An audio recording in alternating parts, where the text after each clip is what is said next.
Kemudian teman-teman semuanya yang saya hormati, narasumber yang alhamdulillah sudah hadir bersama kita pada siang hari ini. Ada Kak Safira Anjani MPC. Selamat siang, Kak. Siang. Halo. Dan ada Kak Nadia Felicia Mahardika, atau enaknya dipanggil Kak Nadia nih. Kak Nadia MPC, kayaknya beliau sedang prepare ya. Baik, dan teman-teman semuanya, peserta webinar pendidikan yang berbahagia, untuk mengawali kegiatan kita pada hari ini, alangkah lebih baiknya kita berdoa terlebih dahulu. Semoga Allah Subhanahu wa Ta'ala memudahkan dan melancarkan kegiatan kita pada siang hari ini. Berdoa menurut agama dan kepercayaan masing-masing, dipersilakan.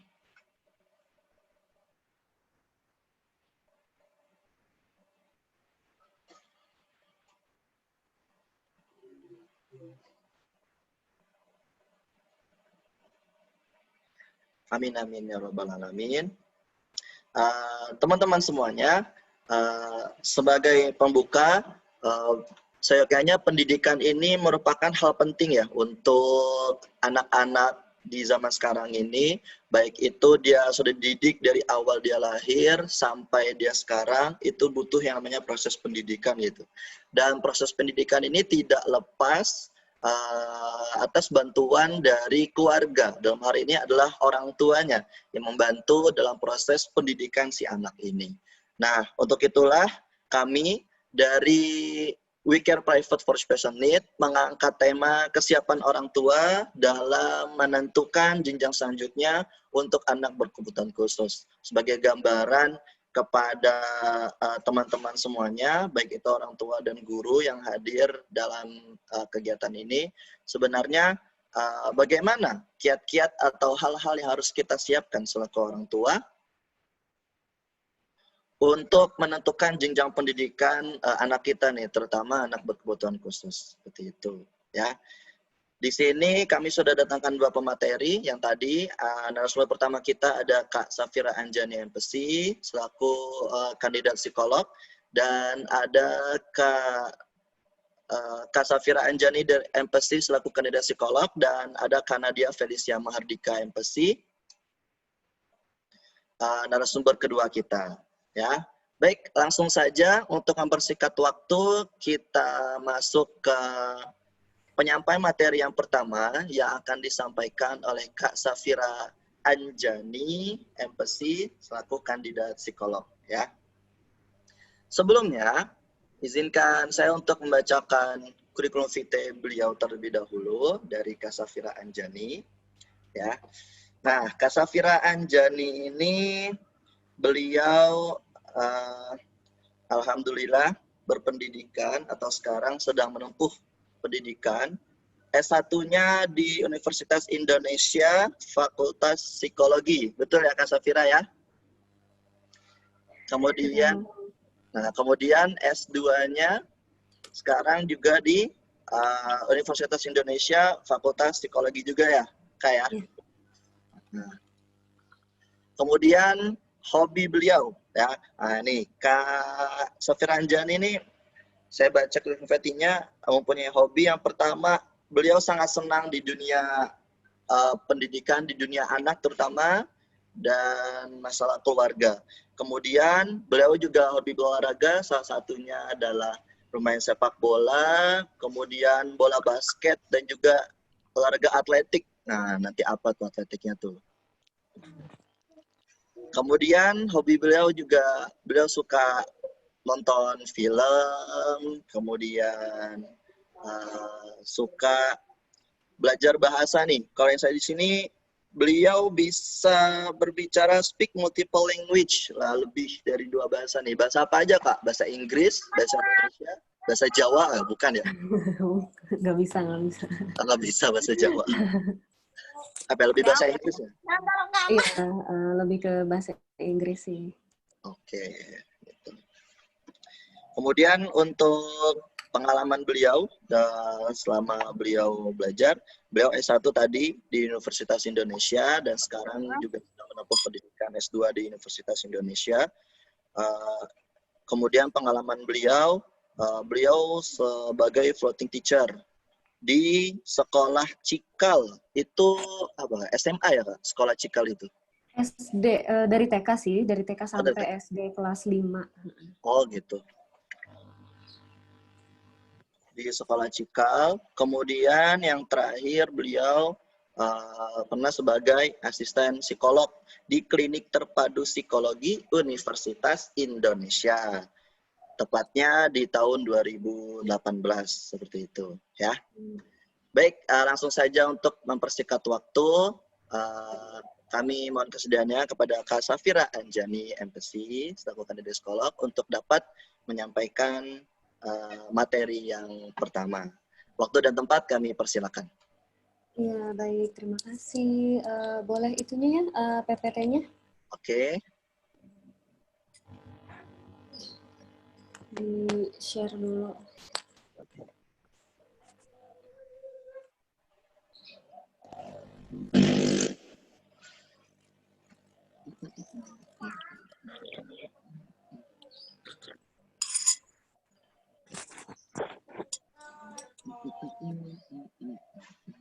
Ini PowerPoint-nya.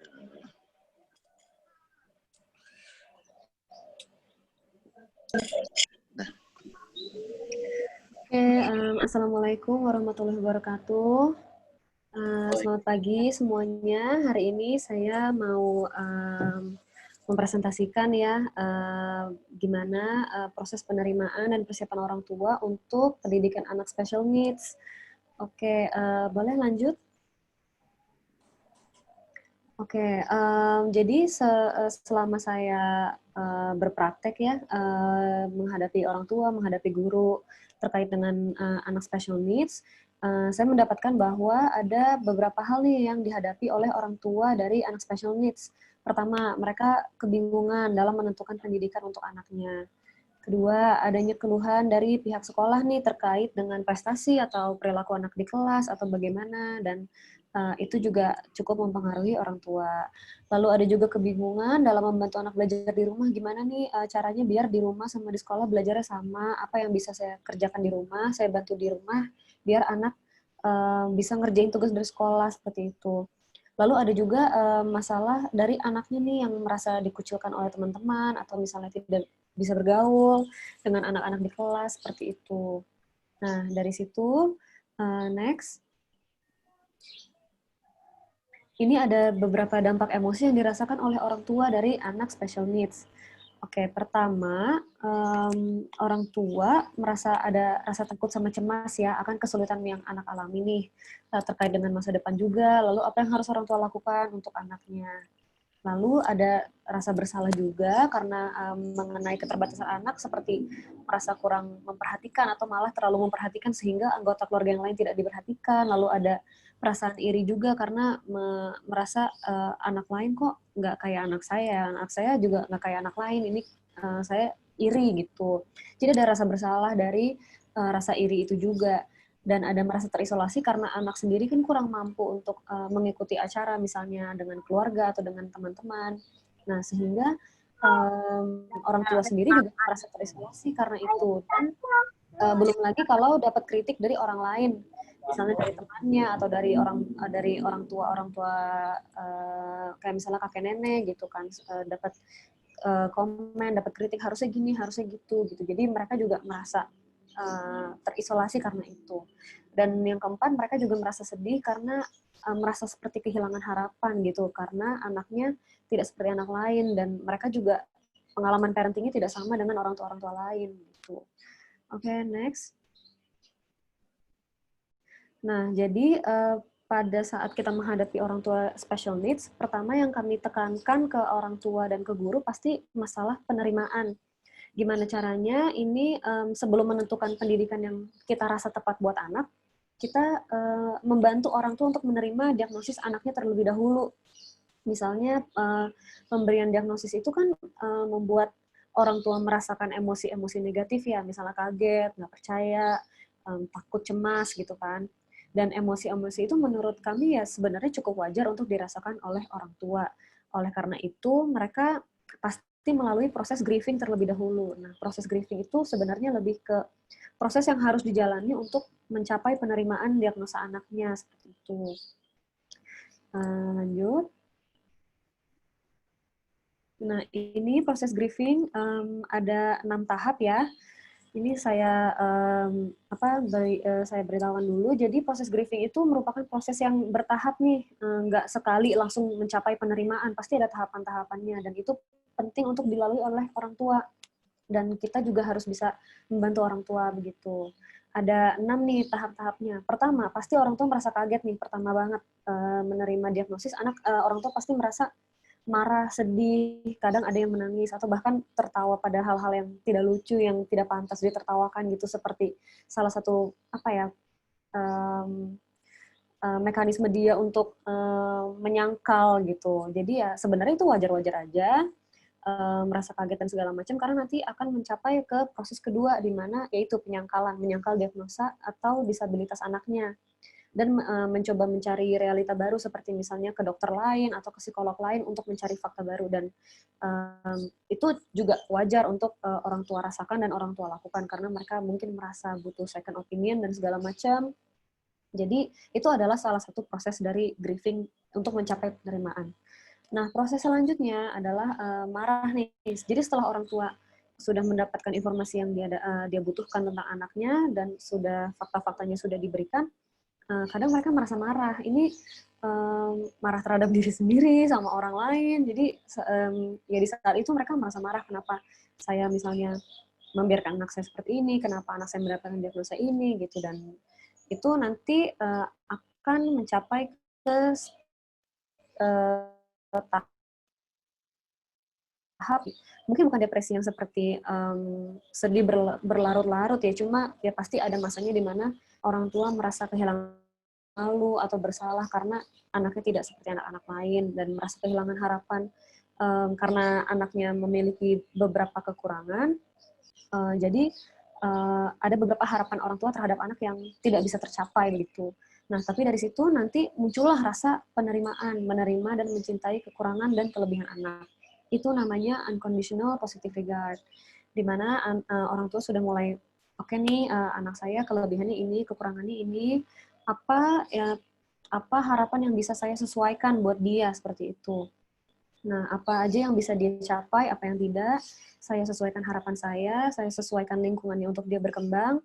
Nah, itu mulai mencapai di tahap 5. Dan kemudian setelah itu baru di tahap 6, di mana orang tua sudah mulai menerima, sudah mulai bisa menjalani hidup seperti biasa dengan memikirkan masa depan anak sesuai dengan kondisi anaknya. Seperti itu. Jadi ada 6 tahap proses untuk mencapai penerimaan tersebut. Gitu. Nah, ada beberapa diagnosis anak ya, kalau misalnya mau masuk sekolah gitu kan, anak tuh gangguannya beda-beda gitu. Nah, ini ada beberapa akan saya jelaskan ya. Boleh next? Ini yang biasa ditemui di sekolah-sekolah ya, ada namanya intellectual disability atau borderline intellectual functioning.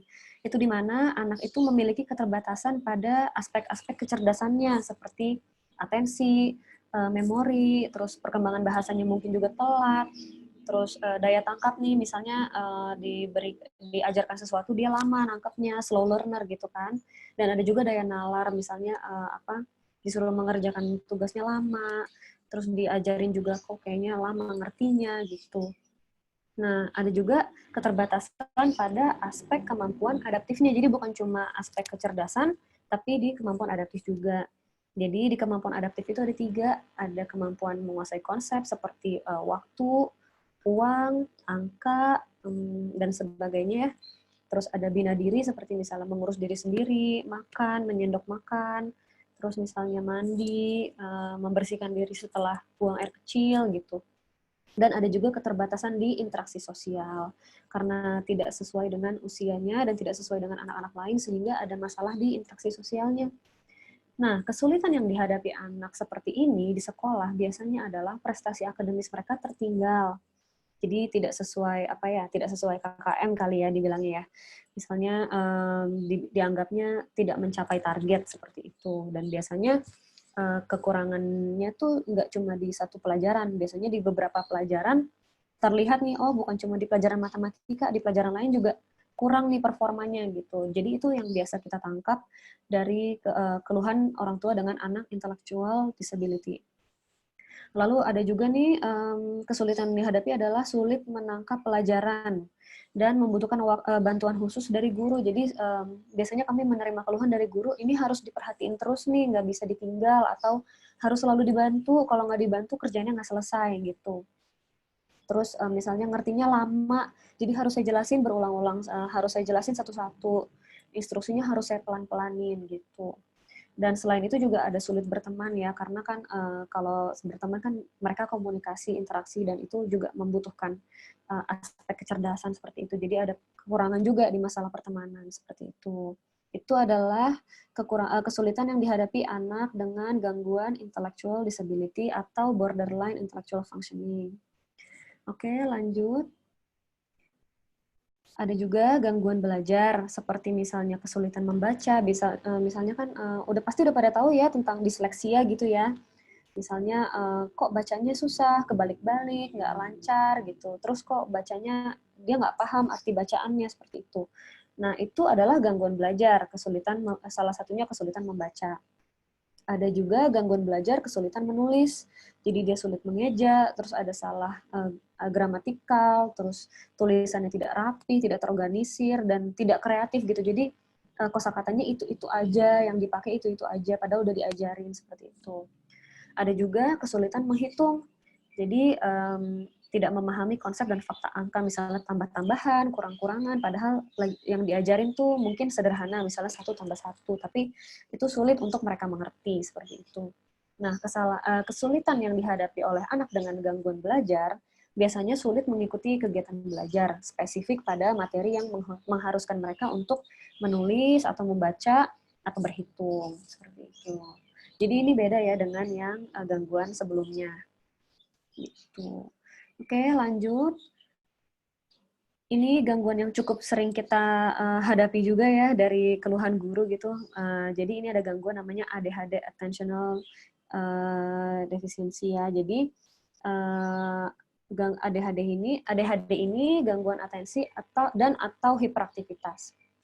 Nah, jadi kesulitan anak ADHD ini spesifik pada atensi, di mana mereka kesulitan untuk mempertahankan atensinya pada jangka waktu yang lama. Jadi mereka mudah terdistraksi dengan stimulus di sekitarnya, misalnya benda, suara, atau ada benda-benda di meja dia lagi ngerjain tugas. Ada sebenarnya bendanya juga mungkin nggak terlalu mengganggu, tapi buat mereka itu cukup menarik untuk mengalihkan atensi mereka dari tugas yang sedang dikerjakan seperti itu. Ada juga kesulitan untuk menyelesaikan suatu tugas nih, bukan cuma tugas sekolah, tapi misalnya mainnya juga tidak selesai, terus dia udah pindah nonton TV, terus tiba-tiba udah pindah ke kegiatan lain gitu. Jadi memang atensinya cukup pendek. Lalu ada juga berlarian, karena tadi juga ini kan gangguan hiperaktivitas ya.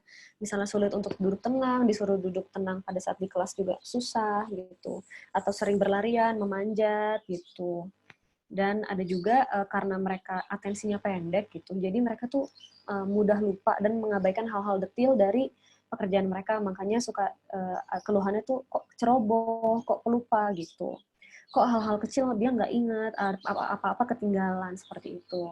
Nah, kesulitan yang dihadapi oleh anak ADHD ini, pertama prestasinya tertinggal, prestasi akademis, karena kan untuk ngerjain tugas itu kan harus selesai dan segala macam, dan dengan atensi mereka yang pendek, jadinya kadang keluhannya itu tugasnya nggak selesai, tugasnya nggak dikumpulin, tugasnya ketinggalan, jadi prestasinya juga tertinggal. Terus ada juga keluhan dari guru terkait perilaku di kelas, karena susah duduk, manja, terus susah ngantri, segala macam, jadinya cukup mengganggu kegiatan di kelas juga. Makanya ada keluhan dari guru terkait perilakunya. Lalu ada juga ini tugas sekolah yang tidak selesai itu. Jadi ADHD ini emang fokus di masalah atensi, dan pasti paling kena tuh di akademisnya sama perilaku hiperaktivitas di kelasnya, seperti itu. Oke, boleh lanjut ya.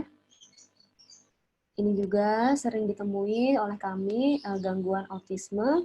Jadi gangguan ini tuh fokus di gangguan komunikasi sosial gitu. Jadi setiap gangguan tuh sebenarnya apa sih akar masalahnya tuh beda-beda ya. Kalau tadi yang pertama kan inteligensi, yang kedua tuh gangguan belajar, terus gangguan atensi, sama sekarang gangguan komunikasi sosial, di mana ada kemungkinan terlambat perkembangan bahasa, terus bicaranya juga monoton, baku gitu ya. Kalau orang bilangnya kok ngomongnya kayak robot gitu, diulang-ulang, terus monoton, kaku gitu. Terus juga sulit terlibat dalam percakapan dengan orang lain secara timbal balik. Jadi misalnya kalau diajak ngomong kok kurang nyambung, kurang tektok gitu. Lalu ada juga tidak memiliki ketertarikan bermain dengan orang lain. Jadi anak-anak dengan gangguan autism ini mereka suka dikeluhkan bermain sendiri, suka punya dunia sendiri, main sendiri, nggak tertarik untuk ngajak orang lain atau tertarik untuk ikut kegiatan orang lain seperti itu. Dan ada juga sulit memahami situasi sosial atau perasaan orang lain dan memiliki kekakuan terhadap rutinitas. Jadi misalnya harusnya jam segini dia pergi kemana, tapi ada perubahan jadwal. Nah itu mereka karena kaku dengan rutinitas itu, jadi mereka susah untuk menerima perubahan-perubahan secara drastis atau perubahan secara mendadak seperti itu. Dan mereka juga sensitif pada suatu suara atau tekstur. Kesulitan yang dihadapi oleh anak dengan gangguan autisme di sekolah itu pasti pertama pertemanan, karena kan kalau berteman kan harus ngobrol, harus berkelompok, sedangkan dia kan dikeluhkan seperti itu, punya dunia sendiri dan tidak memiliki ketertarikan untuk berinteraksi dengan orang lain, sehingga pasti pertemanannya tertinggal, perkembangan bertemannya tertinggal. Lalu sulit juga untuk mengikuti kegiatan kelompok karena dia lebih suka melakukan kegiatan secara sendiri dan punya caranya sendiri gitu. Jadi agak susah untuk diajak bekerja sama dalam suatu kegiatan kelompok. Dan ada juga masalah dalam menghadapi perubahan jadwal yang berubah karena kaku terhadap rutinitas tadi, sehingga jadinya tantrum. Ini tantrum juga sering sih di sekolah karena ada misalnya perubahan jadwal atau tidak sesuai keinginan dia atau bagaimana. Jadinya dia tantrum gitu. Oke, boleh lanjut. Oke, ini yang terakhir. Ini beberapa juga kami temui tunanetra dan tunarungu. Misal itu seperti gangguan mata atau telinga sejak lahir atau adanya kerusakan. Nah, kesulitannya ini cukup sama ya dalam beberapa aspek seperti cara belajar gitu. Cara belajar yang berbeda dan butuh alat bantu nih, karena mereka kan memang tidak dipungkiri punya keterbatasan, sehingga cara belajarnya tidak bisa disamakan dengan anak-anak lain, sehingga mereka butuh alat bantu seperti huruf braille atau bahasa isyarat atau alat bantu dengar. Dan alat bantu dengar pun atau huruf braille pun juga harus disertai dengan pendampingan secara khusus dalam belajar.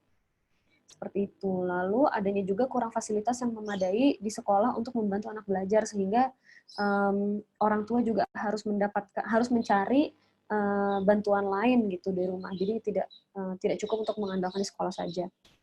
Lalu ada juga masalah pertemanan atau sosial karena anak kadang merasa tidak nyaman di dalam lingkungan yang tidak mirip dengan dia gitu, karena kan dia punya keterbatasan sendiri. Jadi dia karena merasa tidak nyaman jadi sulit untuk membangun pertemanan dengan anak-anak lain seperti itu. Nah, itu adalah beberapa gangguan yang sering ditemui di kelas ya. Dan tadi juga udah dijelaskan ada beberapa tahap mencapai penerimaan diagnosa anak. Jadi itu sekian dari saya. Nanti selanjutnya untuk pendidikan, apa bedanya sekolah ini dan sekolah itu, dan segala macamnya nanti disampaikan oleh narasumber selanjutnya.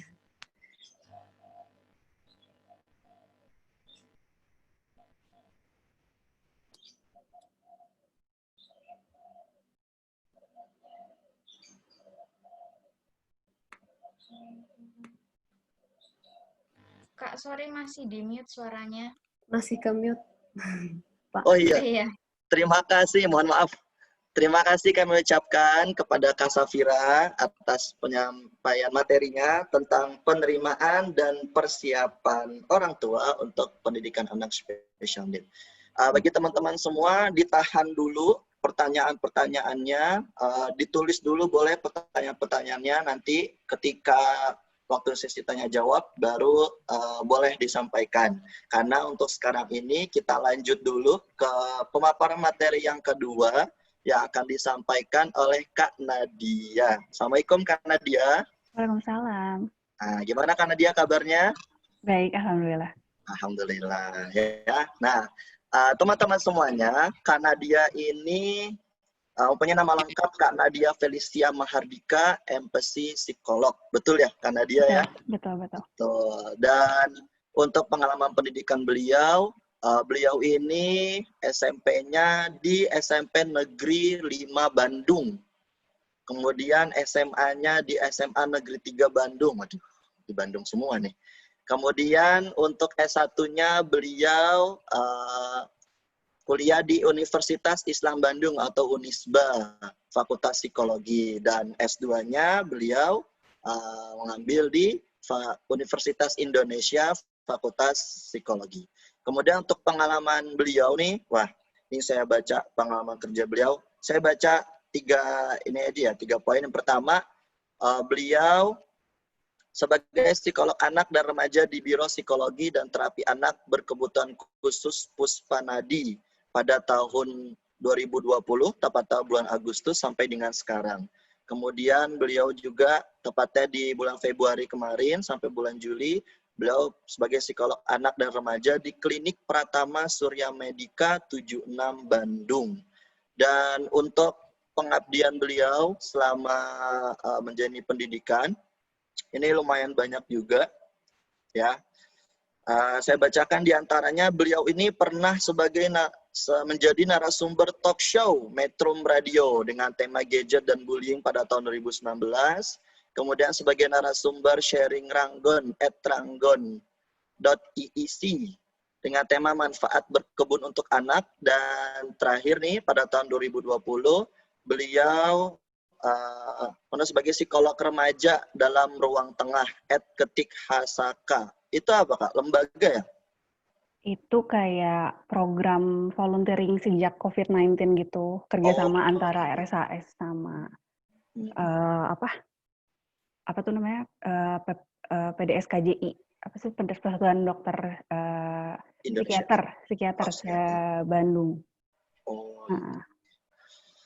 Nah, kemudian ini beliau sudah mendapatkan beberapa penghargaan, diantaranya First Winner of English Speech Competition. Waduh, juara 1.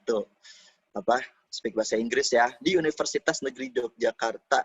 Kemudian Top Age Psychology Debat Competition Picasso di Universitas Katolik Sugija Pranata Semarang. Dan juara 1 mahasiswa berprestasi Universitas Islam Bandung. Nah, betul ya Kak ya? Iya, betul. Oke, baik. Langsung saja untuk mempersingkat waktu, kita sama-sama dengarkan pemaparan materi yang kedua tentang pendidikan anak dengan kebutuhan khusus yang akan disampaikan oleh Kak Nadia. Waktu dan tempat kami persilakan Kak Nadia. Iya. Minta sharing screen-nya. Oke.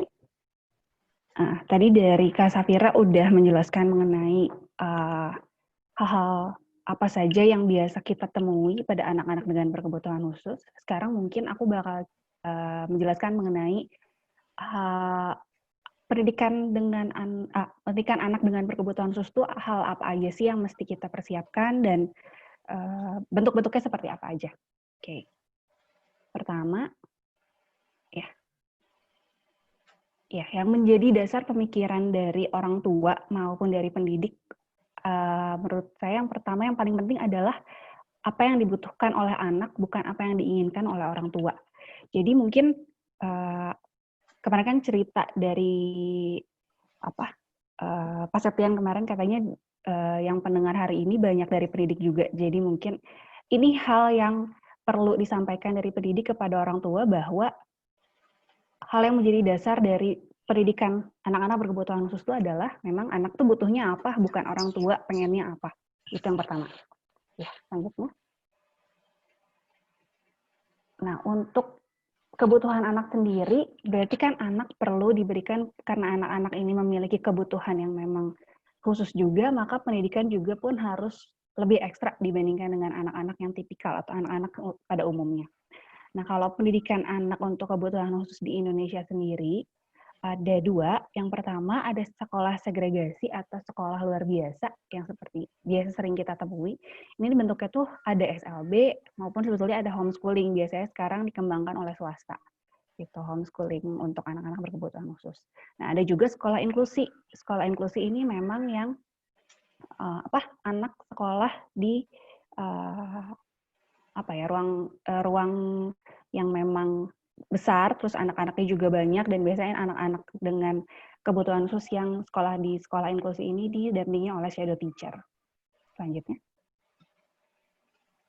Ya, ini untuk lebih jelasnya lagi ya. Untuk sekolah segregasi, ini sistem pendidikan di mana anak berkebutuhan khusus ini terpisah dari sistem pendidikan anak pada umumnya. Yang tadi yang aku ceritain, yang pertama ada sekolah luar biasa, terus ada juga homeschooling. Nah, ada jenis-jenisnya, ada SLB A, B, C, D, E. Ini yang untuk A ini untuk tunanetra, kemudian SLB B ini untuk anak dengan tunarunggu, kemudian C untuk anak dengan tunagrahita, yang D anak dengan tunadaksa, dan E anak dengan tunalaras.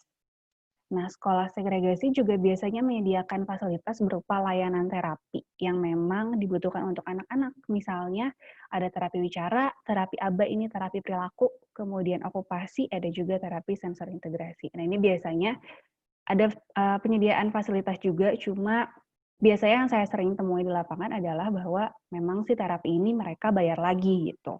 Nggak yang satu paket sama sekolahnya.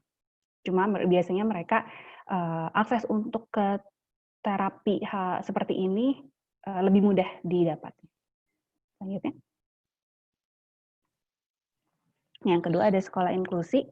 Ini sekolah reguler yang mengkoordinasi dan mengintegrasikan siswa reguler dan siswa berkebutuhan khusus dalam program yang sama. Nah, pendekatannya ini berusaha untuk mentransformasi sistem pendidikan yang ada sekarang dengan meniadakan hambatan yang mungkin bisa menghalangi siswa berkebutuhan khusus untuk bisa berpartisipasi penuh dalam pendidikan. Nah, prinsipnya sebetulnya luar biasa sekali. Yang pertama, setiap anak tuh harus punya pendidikan yang sama. Terus setiap anak bersifat unik, maka pendidikan harus bersifat fleksibel. Dan yang ketiga, pendidikan anak berkebutuhan khusus merupakan bagian dari pendidikan secara umum di Indonesia, maka tidak boleh terpisah. Itu prinsip yang utama.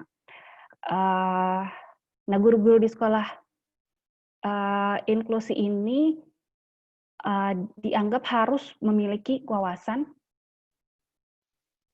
maupun keterampilan untuk mengajar siswa siapapun dia. Nah, pendidikannya juga, pendidikan dan pelatihan guru di sekolah inklusi juga disesuaikan dengan sistem tersebut. Gitu.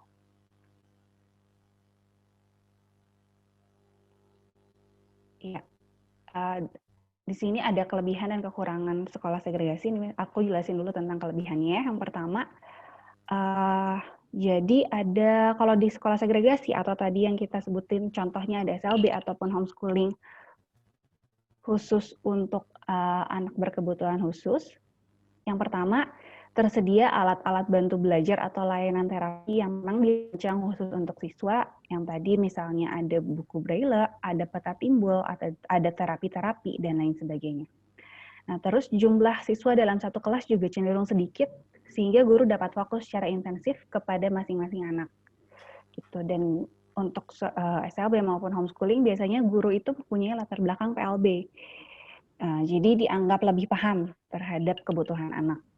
Nah, terus lingkungan sosial juga ramah karena punya pemahaman yang memang sudah tepat mengenai anak, sehingga anak bisa terhindar dari bullying. Karena kan gurunya juga latar belakangnya PLB, orang tua juga orang tua anak-anak dengan kebutuhan khusus.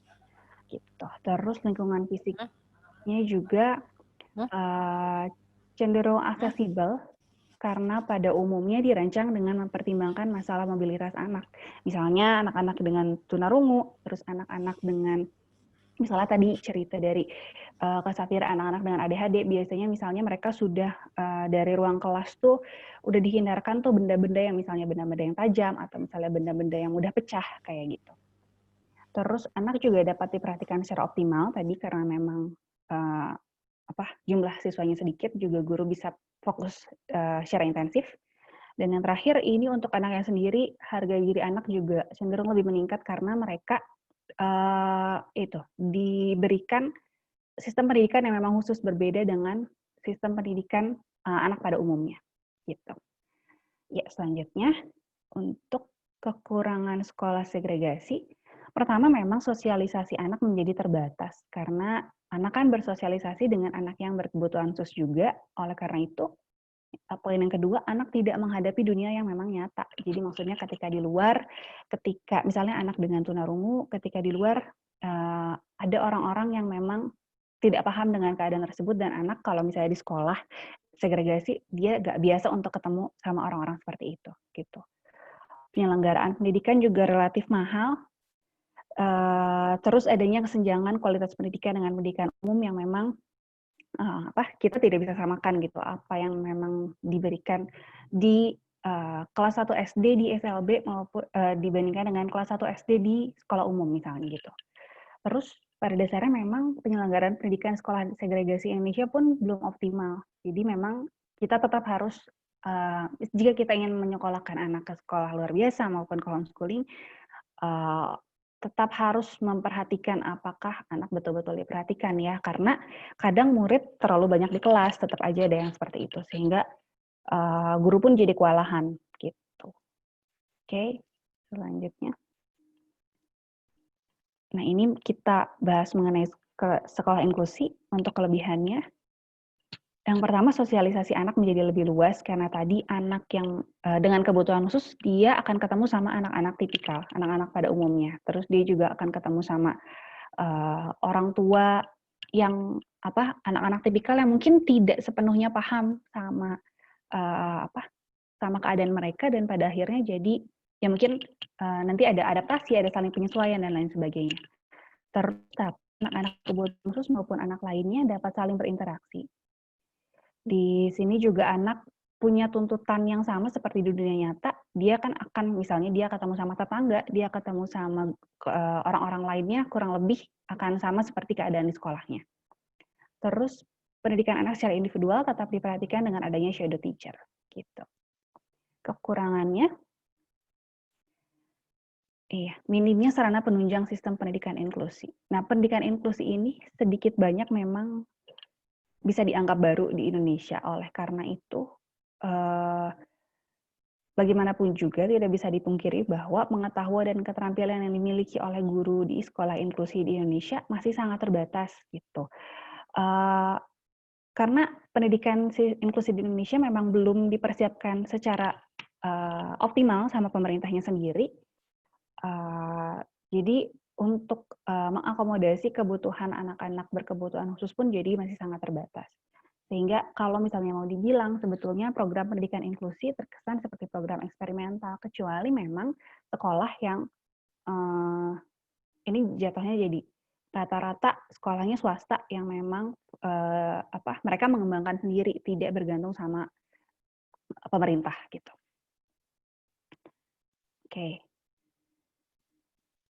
Selanjutnya di sini, ini untuk pendidik juga, mungkin untuk orang tua juga, anak-anak berkebutuhan khusus ini apakah mereka punya minat dan bakat? Tentu saja punya. Dan gimana cara melihatnya? Sebetulnya kurang lebih sama seperti seperti kita menghadapi anak tipikal. Jadi memang tugas pertama adalah kita paparkan dulu dengan berbagai stimulus sejak kecil. Maksudnya stimulus ya kita paparkan dengan berbagai kegiatan, berbagai aktivitas yang memang bisa dilakukan sama anak gitu.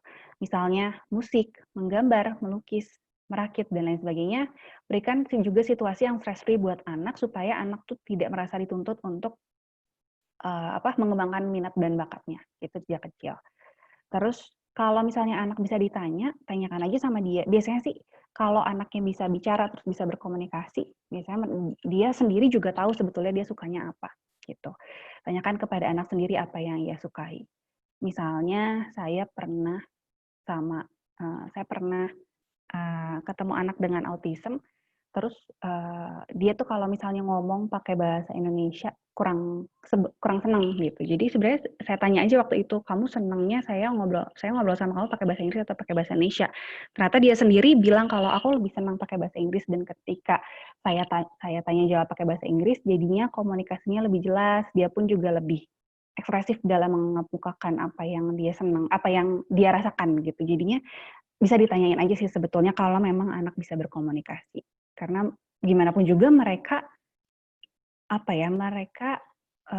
punya kesukaannya masing-masing kok, punya pikirannya juga, punya perasaannya masing-masing. Jadi perlakukan sebagaimana sebagaimana human being lah gitu. Yang ketiga, ini bisa dilakukan tes minat bakat di psikolog, cuma memang terbatas untuk anak-anak yang mereka bisa menulis, mereka bisa baca gitu. Tapi kalau anak-anak yang mereka masih belum bisa menulis, belum bisa baca, ya mungkin memang bentuknya nanti kalaupun dibawa ke psikolog, bentuknya nanti hanya akan observasi bukan tes gitu. Selanjutnya, terakhir.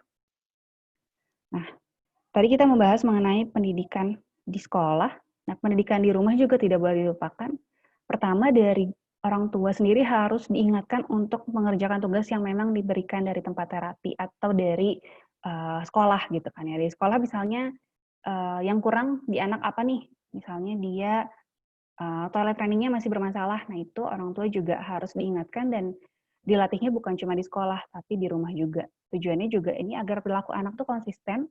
Nah, kalau enggak, biasanya anak-anak berkebutuhan khusus suka jadi lambat berkembangnya, jadi terhambat. Ya, bayangkan aja misalnya mereka sekolah cuma misalnya 5 sampai 6 jam di sekolah, sisanya kan dia di rumah. Dan ketika di rumah, misal nih, dia di sekolah udah bisa makan pakai sendok gitu. Tapi kalau misalnya di rumah dia masih disuapin. Nah, itu mesti dikasih tahu sama orang tua kalau biarin aja, biar dia sendiri meskipun lama, meskipun berantakan misalnya. Biarkan dia yang makan supaya ya anak cepat berkembang nih kemampuannya. Nah, yang kedua, aturan yang sama di rumah tadi ya, misalnya makan sambil duduk dan lain sebagainya. Supaya perilaku yang sudah dibentuk di sekolah bisa tetap dipertahankan meski sedang tidak sekolah. Nah, yang ketiga ada quality time bersama anak minimal 20 menit per hari. Itu main sesuai dengan caranya, misalnya ada sesuai dengan apa yang dia senengin ya, mau misalnya main balok, main puzzle, menggambar dan lain sebagainya, tanpa menghakimi atau menilai anak gitu. Ini quality time yang memang bikin anaknya happy, bukan yang sifatnya belajar gitu ya. Mungkin sekian dari saya.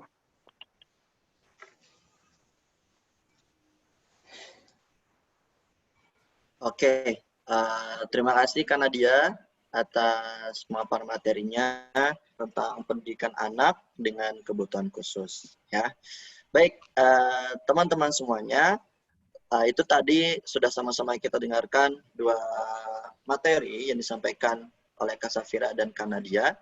Sekarang langsung saja kita buka sesi tanya jawab ya Kak ya. Untuk termin pertama ini kita persilahkan untuk mungkin 2 penanya terlebih dahulu. Boleh langsung voice, langsung berbicara langsung, atau lewat chat juga nggak apa-apa. Kami persilakan kepada teman-teman peserta yang ingin bertanya terkait tentang materi tadi yang disampaikan oleh Kak Safira dan Kak Nadia. Boleh raise hand mungkin? Kalau memang ada pertanyaan.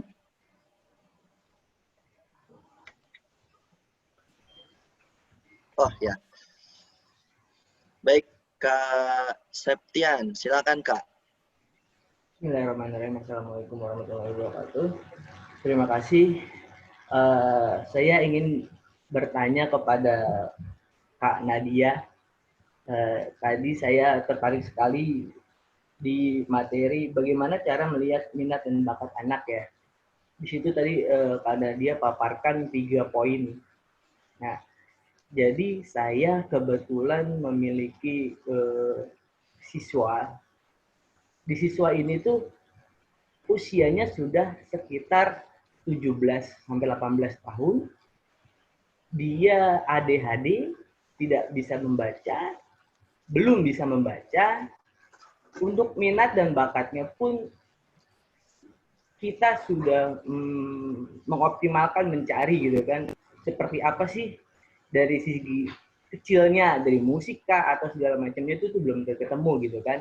Tetapi orang tua ingin memberikan pelayanan tingkat lanjutan gitu ke kuliah gitu, perkuliahan. Nah, bagaimana caranya untuk mendapatkan atau memberikan solusi kepada orang tuanya untuk kasus yang seperti ini? Terima kasih. Assalamualaikum warahmatullahi wabarakatuh. Waalaikumsalam. Waalaikumsalam warahmatullahi wabarakatuh. Langsung dijawab aja ya. Ya, boleh Kak Nadia, silakan Kak. Iya, tadi kan ya mungkin untuk semua pendidik di sini juga yang hari ini jadi peserta, itu yang poin pertama tadi yang perlu kita sampaikan ke orang tua ya. Anak tuh butuhnya apa, bukan orang tua pengennya apa. Itu yang harus pertama dikasih tahu sama orang tua gitu. Sekarang tadi kan cerita dari Pak Septian, orang tuanya yang pengen anaknya kuliah. Gitu. Pertanyaannya apakah anaknya mampu? Gitu. Sekarang anaknya usianya udah 17 tahun, 17-18 tahun, anaknya masih belum bisa membaca maupun menulis gitu. Kemampuan membaca dan menulis kan bukan sesuatu yang instan besok tiba-tiba dia bisa baca gitu. Bahkan baca tuh susah banget loh gitu. Anak-anak yang tipikal pun, anak-anak yang umumnya gitu ya, untuk bisa memperoleh kemampuan dia untuk baca, untuk nulis pun kan harus bahkan kalau misalnya stimulasi kurang nih, bahkan ada yang perlu misalnya les privat, kayak mungkin pernah dengar les privat Bimba kayak gitu ya. Jadi maksudnya untuk anak yang pada umumnya pun sesulit itu gitu. Sekarang anaknya usia 17-18 terus dia masih belum bisa membaca sama menulis, maka hal yang memang harus diberitahu sama orang tua ya, coba dilihat dulu anaknya bisanya apa. Sekarang anaknya masih belum bisa membaca sama menulis, maka itu yang perlu difokuskan dulu gitu. Sekarang gimana caranya dia mau kuliah, dia mau melanjutkan pendidikan ke tingkat lanjut kalau untuk membaca sama menulis aja dia masih belum bisa. Sekarang kalau kita maksain, kasihan anaknya dong gitu. Emang nggak peduli sama perasaan anak, sama misalnya nanti dia dipaksain sama kuliah, emang dia bisa untuk mengikuti kegiatan kuliah yang misalnya dia harus baca, dia harus nulis dan lain sebagainya. Sekarang untuk baca sama nulis aja masih belum bisa. Maka tetap aja harus diperhatikan sejauh ini kemampuan apa aja sih yang anaknya udah bisa dan belum bisa. Itu yang kasih tahu dulu sama orang tua. Terus kalau minat bakat, mungkin aku perlu tanya lagi sama Pak Septian, di rumahnya sendiri anaknya udah dikasih stimulasi apa aja dari misalnya tadi soal musik dan lain sebagainya. Jadi kebetulan kedua orang tuanya tuh sibuk bekerja. Jadi anak ini diasuh atau dibimbing saat online ini, saat PJJ ini tuh sama bibinya gitu. Kebetulan bibinya juga kurang memahami teknik-teknik penanganan anak berkebutuhan khusus. Dan mungkin tips atau apa sih yang sebenarnya kita bisa arahkan kepada orang tua dari trouble yang seperti ini. Kenapa? Karena saat orang tua ekspektasinya tinggi, anaknya kurang mampu, tapi ada jalur kehidupan selanjutnya gitu kan, karena mereka berpikir akan ada tingkatan lanjutan, entah dia harus bekerja atau dia harus menikah atau bekerja dan menikah dan atau memang perkuliahan itu sendiri gitu sih Kak. Ya, kalau buat untuk anak-anak berkebutuhan khusus pada dasarnya saya juga tidak menutup kemungkinan kalau misalnya memang dia bisa, banyak kok anak-anak yang misalnya dengan ADHD, dengan autism, mereka bisa melanjutkan ke kuliah. Tapi memang mereka punya kemampuan tersebut. Mereka bisa baca, mereka bisa nulis, mereka misalnya ya secara akademik juga perform, ya ketika kuliah juga anak-anak. Sebenarnya kalau kita lihat misalnya nih anak-anak dengan autism, dengan ADHD yang kuliah di ITB aja, banyak tuh gitu. Cuma memang mereka bisa gitu, karena mereka punya kemampuan itu. Sekarang anaknya juga, berarti kan orang tuanya sibuk. Pertama stimulasi dari mana?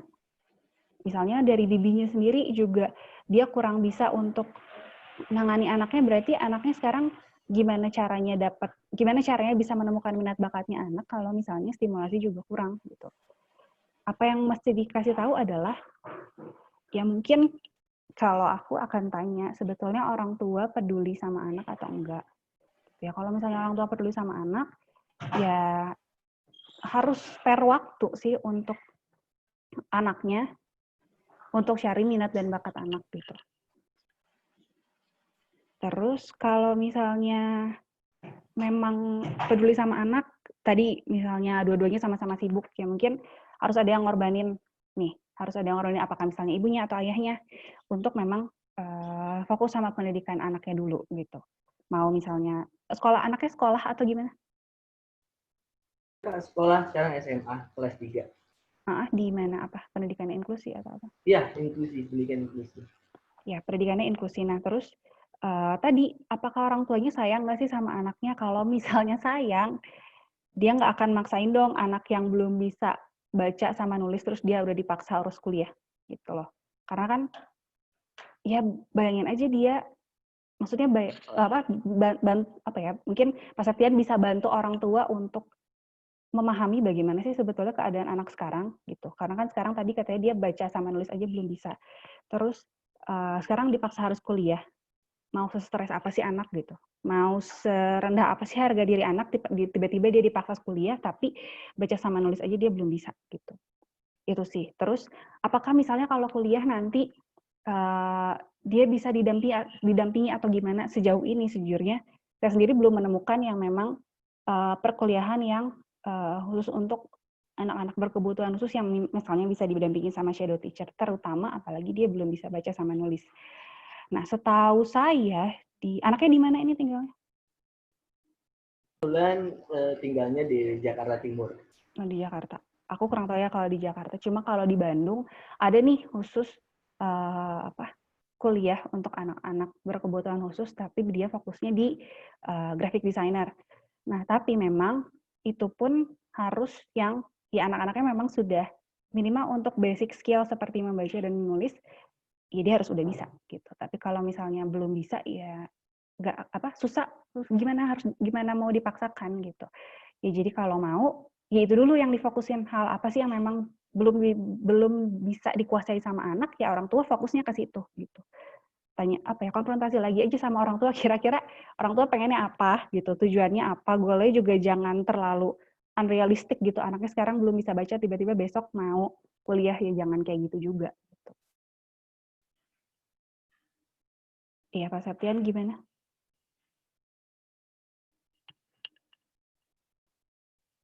Septian?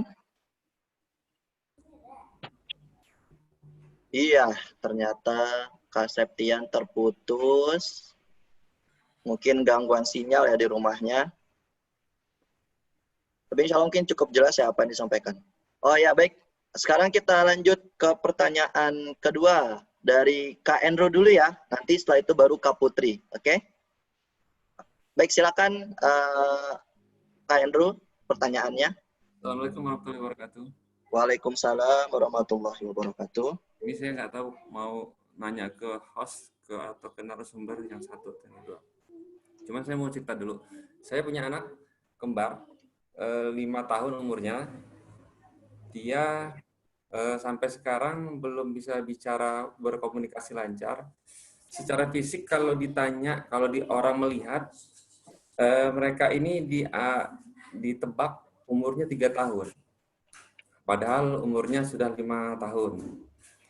Kita sudah pernah coba terapi, sudah pernah ke dokter, cuman jawabannya pun masih agak bingung. Sebenarnya mereka ini kenapa sih? Cuman karena saya tertarik di share di grup saya bahwa ada pendidikan anak berkebutuhan khusus. Saya hanya berpendapat apakah anak saya termasuk orang yang anak yang berkebutuhan khusus? Sepertinya iya, tapi kalau dibilang komunikasi yang verbal, yang secara komunikasi non verbal sih mereka biasa gitu. Misalnya kita suruh ambil gelas, mereka ambil, mereka tutup pintu, mereka tutup. Nah ya, jadi yang pertanyaan saya ini mau menjudge mereka itu kan harus ke orang yang ahlinya. Mohon saran, saya ini sebenarnya harus kemana? Yang harus, apakah ke psikolog, apakah harus ke dokter ke dokter anak, atau ke terapis maksudnya. Yang kedua, saya punya anak di atas yang kembar itu umur 7 tahun, umur 7 sampai 8 tahun. Dia normal. Yang saya khawatirkan itu penyampaian cara saya mendidik anak saya yang umur 8 tahun tadi dengan yang 5 tahun kan saya samakan tuh, karena saya belum tahu ini sebenarnya salahnya di mana gitu. Bagaimana sih cara saya tahu untuk Untuk yang mereka yang kembar ini caranya begini loh. Kalau yang 8 tahun mungkin caranya biasa gitu. Nah itu yang sarannya gimana sih sebenarnya saya harus mendidik anak saya yang belum belum ditentukan sebenarnya dia ini berkebutuhan khusus atau tidak gitu. Terima kasih. Mungkin ke siapa Kak Safira? Baik.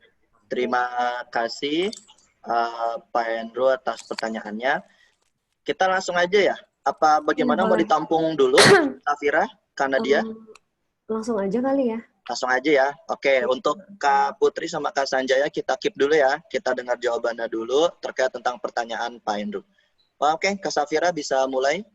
Oke, makasih Pak. Jadi kalau dari yang saya tangkap nih kan Bapak juga merasa kayaknya anak saya berkebutuhan khusus apa enggak karena ada beberapa perkembangan yang terlambat seperti itu kan. Lalu itu nanti akan mengarah ke bagaimana cara mendidiknya dia juga dan apakah bisa disamakan dengan anak Bapak yang di atas dia gitu kan. Sebenarnya kalau berdasarkan pengalaman saya dan Nadia, pasti kita tanya dulu udah ke dokter mana, apakah dokter biasa atau dokter anak, lalu diagnosa apa yang diberikan oleh mereka seperti itu. Tapi kalau dari kami, menurut yang kami dapat dari pengalaman kami, yang memang tetap harus ke psikolog, karena untuk biar lebih tahu nih sebenarnya perkembangan apa aja nih yang terlambat gitu kan, karena kan setiap gangguan perkembangan yang terlambat itu berbeda gitu. Jadi mungkin ada yang mungkin bahasanya doang nih, tapi nalar enggak gitu misalnya. Itu nanti akan beda lagi gitu. Jadi memang harus ke psikolog dulu dan dilakukan assessment terhadap anak Bapak gitu. Nah, setelah dilakukan assessment itu dan diberikan diagnosanya, baru dari situ kita bisa tahu nih anak Bapak sebenarnya kebutuhannya apa, secara khususnya apa gitu. Jadi kalau dikatakan special needs atau tidak ya, maksudnya kita harus tahu diagnosanya dulu apa, jadi bantuan khususnya apa gitu. Nah, setelah baru tahu bantuan khususnya, sebenarnya gini, anak kebutuhan khusus atau tidak, kadang anak pertama sama anak kedua tuh cara parentingnya beda gitu, karena kan bukan cuma kebutuhan khususnya, tapi anak kan personality-nya juga beda. Anak tuh gimana ya, walaupun adik kakak gitu, dari cara pola asuh yang sama, tapi pasti anaknya aja beda gitu. Jadi memang kebutuhan di samping kita kesampingkan kebutuhan khusus atau tidak, pasti ada beberapa hal yang harus dibedakan dalam mendidik anak pertama dan anak kedua, anak ketiga selanjutnya seperti itu. Jadi, tapi itu nanti untuk menjawab bagaimana nih cara ngasuhnya itu tergantung diagnosanya gitu. Itu dari saya sih. Mungkin Nadia akan menambahkan ya. Silakan, karena dia ada tambahan. Iya, tadi sebenarnya kurang lebih apa yang disampaikan Safira sudah cukup mengcover. Cuma kalau boleh tahu Pak Andrew tinggal di mana? Lampung. Oh, tinggal di Lampung. Mungkin bisa tadi seperti tadi yang Safira sampaikan bisa langsung dihubungi aja, misalnya ada psikolog di sekitar daerahnya yang bisa observasi terus bisa memberikan diagnosa, atau sudah pernah ke psikolog sebelumnya? Belum pernah. Oh, belum pernah. Iya. Jadi kadang mungkin perbedaan apa yang kalau misalnya orang tua ke dokter tumbuh kembang sama misalnya ke psikolog anak, kadang bedanya tadi yang seperti Safira sampaikan, kalau ke psikolog mungkin orang tua bisa lebih tahu sebetulnya perkembangannya yang telat apa aja nih. Jadi kita bisa fokus ke situ tuh yang bisa ditingkatkan apa aja. Terus kalau untuk pola asuh, jadi itu perlu dilakukan observasi dulu ya Pak ya, untuk menentukan kira-kira nanti diagnosanya anaknya seperti apa supaya kita penanganannya juga tepat ke anaknya. Jadi misalnya tadi kan Bapak bilang kalau kurang lebih tadi apa yang Bapak sampaikan ya, misalnya dia bahasa reseptifnya, jadi dia ngerti nih untuk dikasih tahu apa-apa gitu kan ya Pak ya. Dia ngerti kalau misalnya mau disuruh ini suruh itu, berarti reseptifnya dia udah cukup oke nih.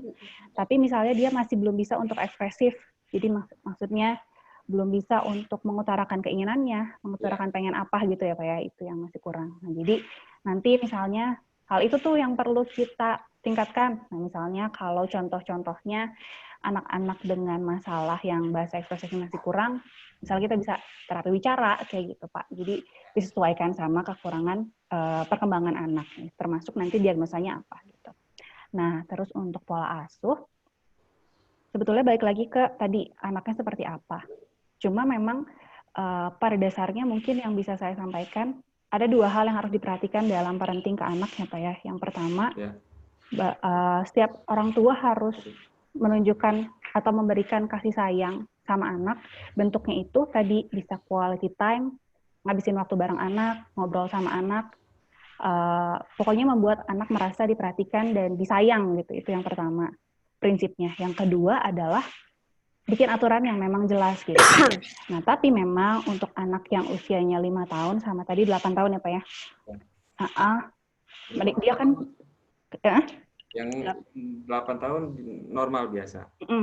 Nah, untuk anak yang usianya misalnya 5 tahun dengan kebutuhan khusus, terus anak yang 8 tahun tipikal atau normal, pasti tentu misalnya aturan maupun cara Bapak mengekspresikan kasih sayang juga pasti akan beda, itu paling nanti.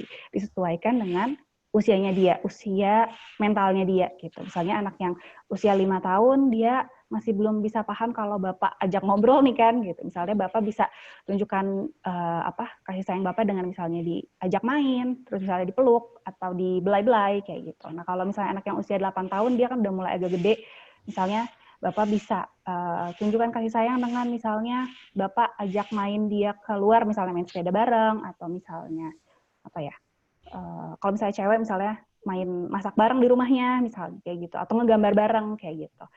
Nah, terus untuk aturan pun juga akan berbeda karena misalnya kalau anak yang usia 5 tahun dengan kebutuhan khusus, aturannya harus sangat konkret gitu. Misalnya dengan adanya reward atau adanya hadiah gitu Pak, atau konsekuensi setelah aturan misalnya, oh iya makannya harus pakai tangan, kalau harus pakai sendok misalnya, nggak boleh pakai tangan kayak gitu. Nah, kalau misalnya dia pengen pakai tangan nih, nah nanti misalnya konsekuensinya apa, misalnya berupa hadiah apa. Nanti kalau misalnya makannya pakai sendok, kan dia udah ngerti ya Pak ya. Ya. Misalnya makannya pakai sendok, nanti misalnya sore nanti Papa ajak main ke supermarket beli es krim misalnya kayak gitu. Jadi bentuknya memang sangat konkret gitu Pak. Jadi misalnya bentuknya barang atau makanan kayak gitu. Nah, kalau untuk anak yang usia 8 tahun, dia udah bisa mulai diajak ngobrol nih, dia harus ngikutin aturannya seperti apa aja di rumah, terus aturan apa aja sih yang Bapak pengen kasih di rumah, dan nanti konsekuensinya juga bisa lebih disesuaikan aja sama dia. Misalnya senangnya adalah main game, atau misalnya hal-hal seperti itu Pak, yang memang sesuai sama usia mentalnya dia gitu. Kurang lebih sih sebetulnya prinsipnya 2 itu, cuma memang harus disesuaikan, tadi baik lagi seperti yang Safira bilang, harus disesuaikan sama anaknya sendiri gitu. Cuma prinsipnya itu sih Pak. Gitu. Yang harus satu lagi, kalau psikolog itu kita bisa mendatangi siapa aja ya, asal dia psikolog, atau apakah ada psikolog anak, psikolog dewasa gitu, atau bebas aja?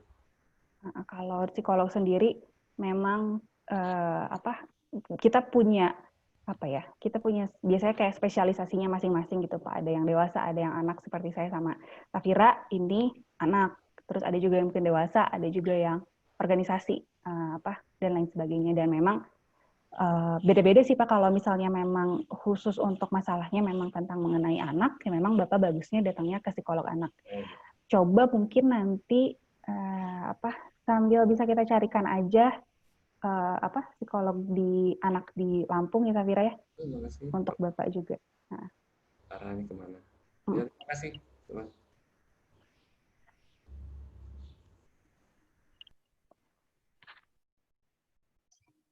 Iya, Pak Andrew, cukup ya Pak Andrew ya atas jawabannya ya. Oke, baik. Lanjutnya Kak Putri, silakan Kak Putri, bisa di unmute. Iya, sudah. Terima kasih, Kak. Ya, Iya. Jadi ini saya kan punya siswa. Nah, siswanya itu dia speech delay. Jadi di usia 2 tahun dia tidak bisa mengucapkan nama, papa gitu. Nah, saya ingin tanyakan, memang sih selama belajar, dia kan kelas 2 SD, jadi selama belajar selalu didampingi orang tua, baik mama ataupun papanya. Nah, jadi tidak bisa dilepaskan. Misalkan mengerjakan soal itu sama sekali tidak bisa dilepaskan, karena nanti takutnya tugasnya ditinggalkan kalau enggak dia mainan, begitu kan. Terus kemarin juga sempat ada tugas seni suara dan dia bisa menyanyikan lagu dari awal sampai akhir. Itu benar-benar apa ya, bagus banget. Dia bisa melakukan itu dengan baik. Walaupun awalnya menangis-nangis kalau dia nggak bisa, mama saya nggak bisa begitu kan. Nah, memang anaknya tuh hibring banget. Jadi kalau misalkan saya tanyakan tugasnya nih, oh ya si D, kamu bisa nggak gini gini gini, gitu, eh, bingung dia mau jawab apa. Terus nanti kalau misal dia malah mengalihkan pembicaraan, Miss tahu nggak, saya tuh beli mainan banyak banget gini gini. Jadi malah mengalihkan dari apa yang saya tanyakan. Nah, terus yang saya tanyakan, ini kan masih kelas 2 ya. Dan apakah di kelas berikutnya, di kelas 3, kelas 4, dan kelas 5 itu, apakah dia menjadi lebih baik? Misalkan kalau diajak omong memang bisa, nulis ya bisa dikit-dikit, menghitung bisa, cuma bahasa, jadi bahasa yang susah. Misalkan membahas tentang keluarga, pasti dia nggak tahu apa itu keluarga, apa itu perilaku, dia sama sekali nggak tahu. Jadi si gurunya ini maupun orang tua harus menjelaskannya dengan bahasa yang dia pahami. Gitu. Saya ingin tanyakan apakah di kelas berikutnya dia menjadi lebih baik atau contohnya begini, dia bisa belajar sendiri, benar-benar dilepas sama mama papanya begitu. Dan mungkin kalau menurut saya mungkin bisa ya kalau pakai terapi begitu. Cuma ya saya kurang tahu juga. Begitu. Terus yang kedua, untuk membantu meyakinkan orang tua. Kurang lebih sama seperti Pak Septian ya tadi yang disampaikan. Jadi untuk orang tuanya yang si D tadi, murid saya, itu lumayan terbuka dengan gurunya. Karena apa? Ketika si anaknya mendapat guru ini, nah dia langsung hubungi gurunya. Miss, mohon maaf kalau si anak saya ini punya ini, pernah apa ya, speech delay begitu. Nah, untuk orang tua yang sisanya, yang lainnya itu sulit sekali ya untuk memberitahu info kalau anaknya ini kurangnya ini atau dia spesialnya begini. Nah, itu sulit sekali. Ya, apalagi kalau belajarnya daring seperti ini, sulit untuk memahami si anak ini butuhnya apa sih gitu kan. Kadang saya juga tanya nih sama orang tuanya, permisi Bu, anaknya Ibu kok apa ya, susah untuk fokus. Nah, kadang orang tuanya hanya menjawab, oh apa iya Miss, kurang percaya. Nah, selain itu iya nanti saya akan beritahu. Nah, setelah beritahu, mohon pendampingannya ketika belajar ya Bu. Iya Miss, terima kasih. Nah, besoknya didampingi beneran, didampingi. Untuk 1 kali, 2 kali itu didampingi terus. Tapi sisanya itu dilepas anaknya. Karena mungkin cuma seperti ini, yos tinggal aja kerja. Mungkin begitu ya pemikirannya ya. Itu saja. Jadi pertanyaan yang kedua mengenai si anak itu apakah kedepannya bisa menjadi, maksudnya bisa belajar sendiri, dan yang kedua untuk meyakinkan orang tua itu, karena orang tua susah ya, karena mikirnya saya sibuk, jadi saya kurang perhatikan si anak saya atau apa gitu, karena ini kan masih usia SD ya, masih bisa sebenarnya di atau di terapi atau diajari, didampingi. Nah, kalau usianya yang sudah sampai SMP SMA itu kan sudah sulit. Terima kasih Kak, boleh dijawab baik dari Kak Nadia atau Kak Safira. Terima kasih. Terima kasih Kak Putri atas pertanyaannya. Mungkin langsung ya Kak Safira atau Kak Nadia ingin mulai duluan untuk menjawab, dipersilakan. Oke, Nat. Gimana menurut Nadia? Boleh Safira aja dulu. Gimana? Gini ya kan, sebenarnya keluhannya masih banyak nih, masih ibaratnya tuh masih berceceran gitu, ada speech delay, terus ada masalah atensi juga gitu kan, dan belum mengerucut sebenarnya masalahnya gimana nih, apakah cuma masalah atensi di saat tugas membaca gitu, karena kan dia ada tadi ya speech delay, terus berarti perkembangan bahasanya terlambat. Nah, kita kan belum tahu nih apakah sampai sekarang itu seterlambat apa gitu. Perkembangan bahasa dia sesuai dengan usia berapa, seperti itu. Nah, itu kan kita belum jelas tahunya juga. Nah, setelah itu mungkin pertama yang harus dicari tahu terlebih dahulu nih, gitu. Itu yang pertama. Lalu kedua, apa iya dia punya masalah atensi gitu kan? Soalnya atensi itu gimana ya? Kalau anak punya masalah atensi, pasti masalah atensinya di mana-mana, nggak cuma di ngerjain tugas gitu. Di nonton TV, makan, hal-hal simpel aja tuh dia atensinya tuh nggak bisa panjang gitu. Jadi kalau atensinya cuma pendek di tugas, itu ya kita bilangnya ya, ini antara tugasnya kesusahan, makanya atensi dia jadi pendek, atau dia bosan, atau dia emang menghindari tugas itu gitu. Jadi memang itu yang masih kita harus cari tahu masalah utamanya apa nih, bahasa dia atau atensi dia gitu. Nah, apapun nanti kesulitannya, udah pasti butuh bantuan saat belajar. Sudah pasti, misalnya gini, masalah apa ya, dia kan tadi dibilangnya belum paham tentang apa tadi, keluarga, terus apa lagi? Contoh kayak perilaku yang berbau-bau bahasa Indonesia dan PPKN itu sulit untuk dipahami. Oke, gini, sebenarnya kan konsep keluarga, konsep perilaku itu kan masih abstrak ya, konsep abstrak gitu, yang nggak ada barangnya gitu kan sebenarnya. Dan di usia 2 itu emang, di usia kelas 2 itu memang ya masih agak transisi juga antara dia ngerti dan nggak ngerti konsep abstrak gitu sebenarnya. Jadi, untuk masalah itu memang yang harus kita cari tahu pertama, yaitu di mana nih masalah utamanya, speech delay-nya atau atensinya gitu.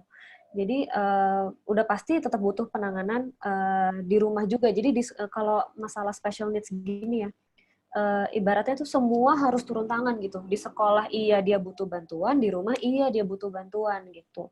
Apakah nanti di rumah butuh guru les atau orang tuanya yang dampingin, atau nanti butuh apa ya, belajar bareng teman atau gimana, pasti butuh bantuan gitu. Kami jarang sih memberikan saran, oh ini udah bisa ditinggal sendiri. Kalau misalnya anaknya aja ditinggal, tugasnya nggak selesai gitu. Kalau misalnya menurut guru, kan guru lebih sering ya sama anaknya gitu. Kalau misalnya menurut guru, anaknya ini belum bisa nih ditinggal sendiri, sebenarnya boleh aja menyampaikan ke orang tua, oh ini belum bisa Bu, pasti butuh pendampingan. Nah itu mungkin bisa lebih dijelaskan pendampingannya seperti apa. Kan kadang ada nih orang tua dampingin tuh cuma nontonin doang, kayak gitu. Misalnya cuma duduk sebelah anaknya ngeliatin doang. Itu bisa aja emang kalau butuhnya seperti itu, atau butuhnya lebih lagi nih, apakah butuh dicontohin, atau butuh dibimbing tiap nomor soalnya gitu. Jadi ya memang kita harus tahu dulu sih sebenarnya masalahnya di mana gitu. Nah, kalau Nadia gimana? Ada yang gimana nih penanganannya kalau anaknya bisa nggak nih ditinggal gitu? Itu gimana cara jawabnya ke orang tua? Iya, tadi kurang lebih memang harus dicari dulu ya akar permasalahannya apa sih ya. Kalau dari tadi kan diagnosa speech delay itu pada saat usia berapa, Mbak? Saat usia 2 tahun, jadi orang tuanya baru sadar kalau dia speech delay. Itu usia 2 tahun. Nah, kalau sekarang dia kelas 2 SD, bahasanya seperti apa? Ya, jadi sudah pandai bercerita, sudah senang bercerita. Berarti kalau menurut Mbak Putri, dia udah secara ekspresif udah sesuai sama anak-anak seusianya gitu ya dibandingkan dengan Ya, anak-anak sudah. sekolah. Cuma telat ngomong aja berarti usia 2 gitu kan ya? Iya. Terus kalau kayak dari baca, nulis, dan lain sebagainya? Kalau baca sih ya lumayan lancar, tulis juga. Cuma ya tidak lama fokusnya.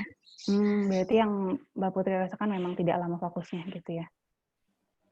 Tapi kalau misalnya kemampuan, misalnya dia paham mengenai bacaan, terus misalnya mengenai sehari-hari, kayak misalnya dalam seminggu ada berapa hari, kayak gitu-gitu dia paham sesuai sama usianya? Belum.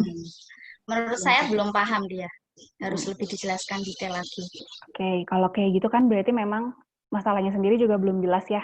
Apakah memang ini atensinya bermasalah, atau tadi atensinya saja kah yang bermasalah, atau memang masalahnya tuh lebih luas sehingga mempengaruhi atensi gitu, Mbak. Jadi misalnya dia memang nggak bisa sehingga pada akhirnya atensinya pendek karena dia anggap ini pelajaran terlalu susah, aku nggak senang. Gitu, Mbak. Bisa aja anak tuh seperti itu. Ya, jangankan anak-anak kan, maksudnya orang dewasa juga kalau ngerjain kerjaan susah, pasti ngerjainnya jadi lebih sebentar-sebentar gitu.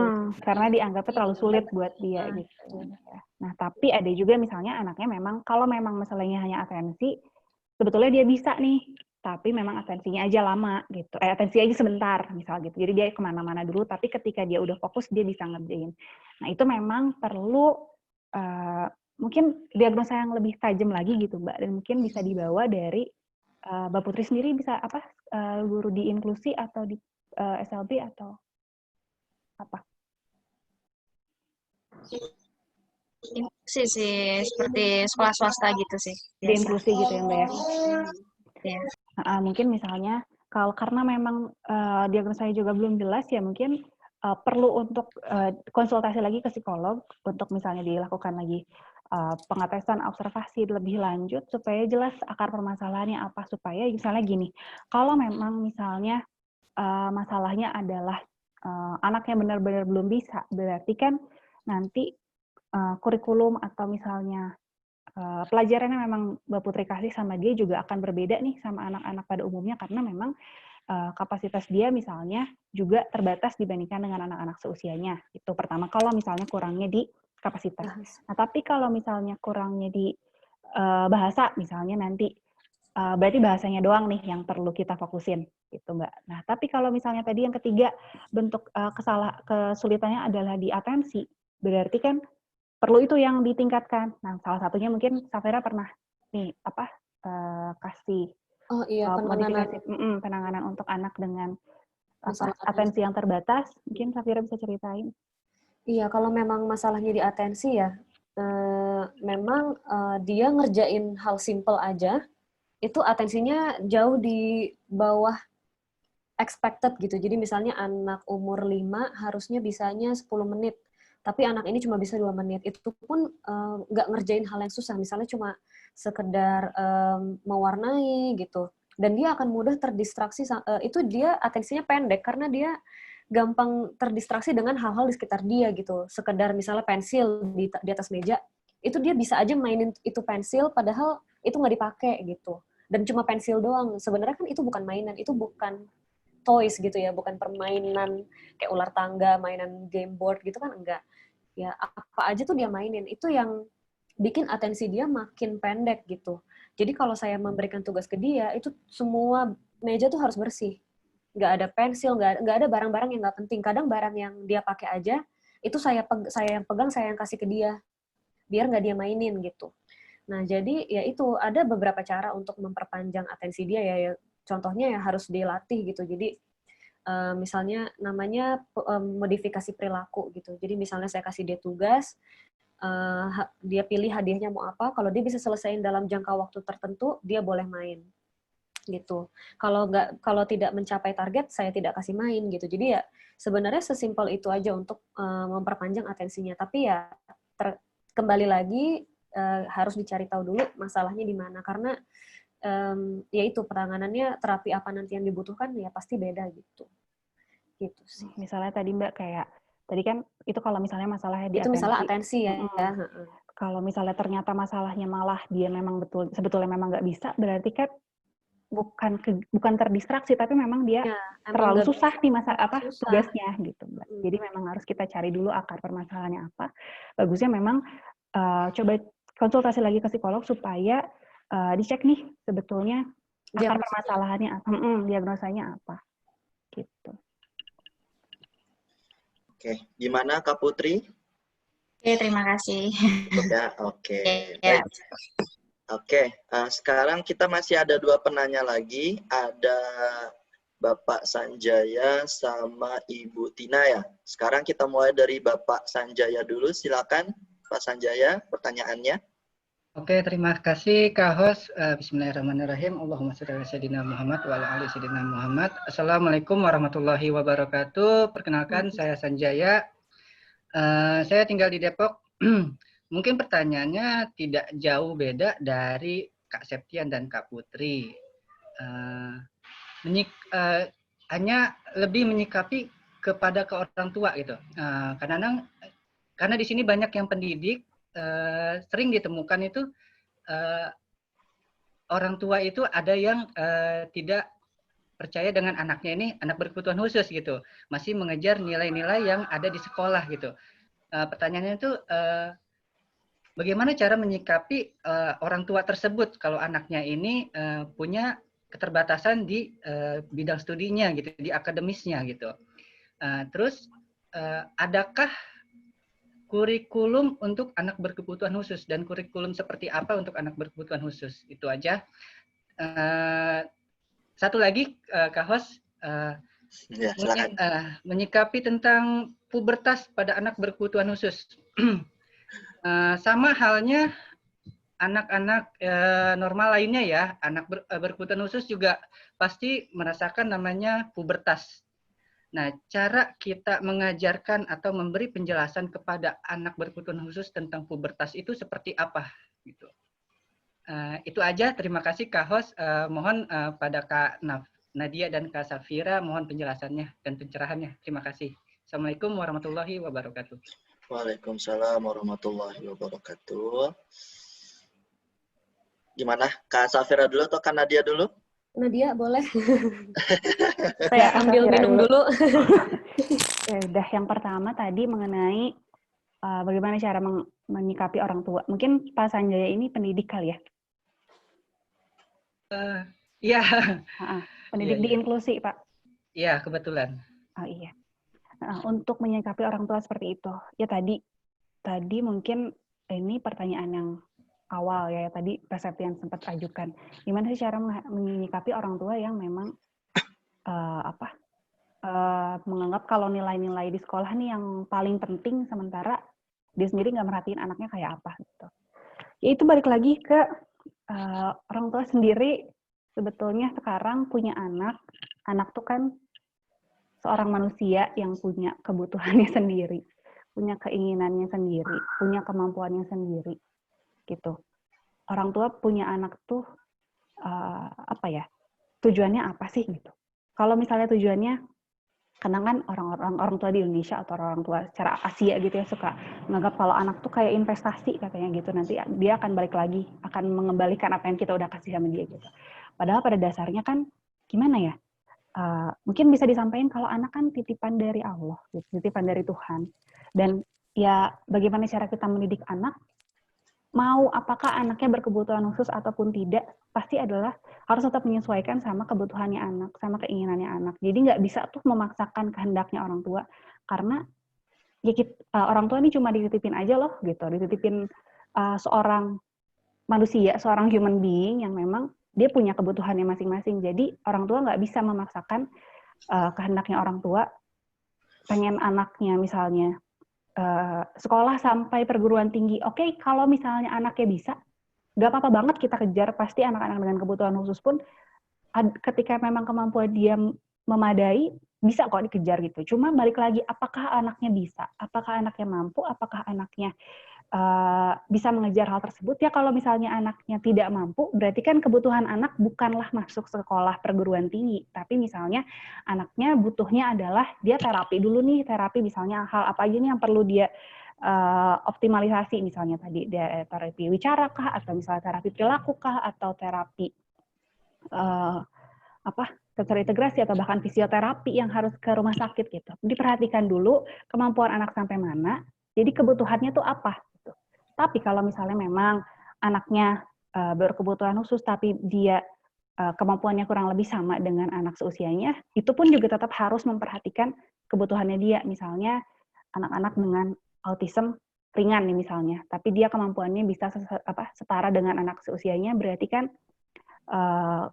bahasa atau komunikasi dua arah nih yang perlu diasah gitu. Nah itu lewat apa? Misalnya biasanya lewat terapi perilaku, kayak gitu, terapi ABA. Jadi dia terbiasa untuk memahami bahasa reseptif orang lain itu seperti apa, terus dia juga paham untuk meresponnya seperti apa gitu. Jadi balik lagi ke anak tuh bisanya apa, anak tuh kemampuannya sampai mana, dan di situ kita cari kebutuhan anak tuh apa sih yang perlu dikasih sama anak gitu. Jangan memaksakan apa yang orang tua pengen, orang tua inginkan gitu, karena yang nggak akan pernah masuk, nggak akan pernah nyambung gitu, dan pada akhirnya jadi orang tua yang frustasi sendiri.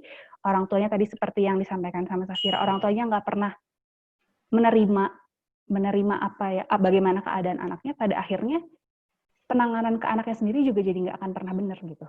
Misalnya bisa aja nih orang tua yang menerima keadaan anak gitu kan, misalnya anaknya tadinya progresnya segini, tapi karena dia terima sama keadaan anak, dia bisa optimalisasi nih dengan terapi, dengan terapi-terapi yang tepat khusus buat anak, misalnya anaknya naiknya jadi segini gitu. Tapi kalau orang tuanya nggak pernah terima sama keadaan anak, terus udah gitu dia nggak pernah peduli sama kebutuhan anak apa, jadi misalnya anaknya progresnya segini, ya dia bakal tetap segini karena kita nggak kasih penanganan yang tepat gitu.